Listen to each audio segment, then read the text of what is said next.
வணக்கம் நண்பர்களே, நம்ம இன்றைக்கி எங்கே வந்திருக்கோம்? முருகனின் 3ஆம் படை வீடான பழனி தாங்க வந்திருக்கோம். இன்றைக்கி சண்டே.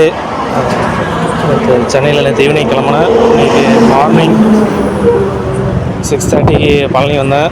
ஒரு 7:30 போய் சாமி பக்கம் நின்னோம். 2 hours ஆச்சு சாமி பக்கம். இன்றைக்கி கொஞ்சம் கூட்டமாக தான் இருந்தது, சண்டேனால் நல்லா கூட்டம் இருந்தது. நல்லபடியாக பொறுமையாக சாமி பார்க்க விட்டாங்க. பொறுமையாக நின்று தரிசனம் பண்ணிட்டு வந்தோம். வந்து நீங்கள் சென்னையில் கிளாம்பக்கத்துலேருந்து பழனி போகணுன்னா பஸ் வந்து ஈவினிங் 7:50 தான் இருக்குது.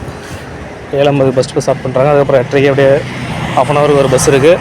அந்த பஸ்ஸு பொள்ளாச்சி போகிற பஸ்ஸு. இந்த பஸ் வந்து 7:50க்கு 8 மணிக்கு எடுத்தாங்க கிளாம்பாக்கத்தில். அடுத்த நாள் காலையில் வந்து 6:15 தான் வந்து பழனியில் விட்டாங்க.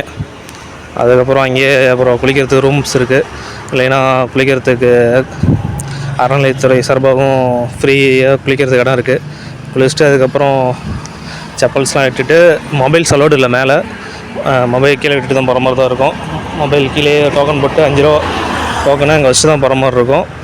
மொபைல் மேலே எடுத்துகிட்டு போனால் பறிமுதல் செய்யப்படும் அனௌன்ஸ் பண்ணிருக்காங்க. மொபைல்ஸ் அலோடு இல்லை, கீழே வச்சுட்டு போகிறது தான் சேஃபு.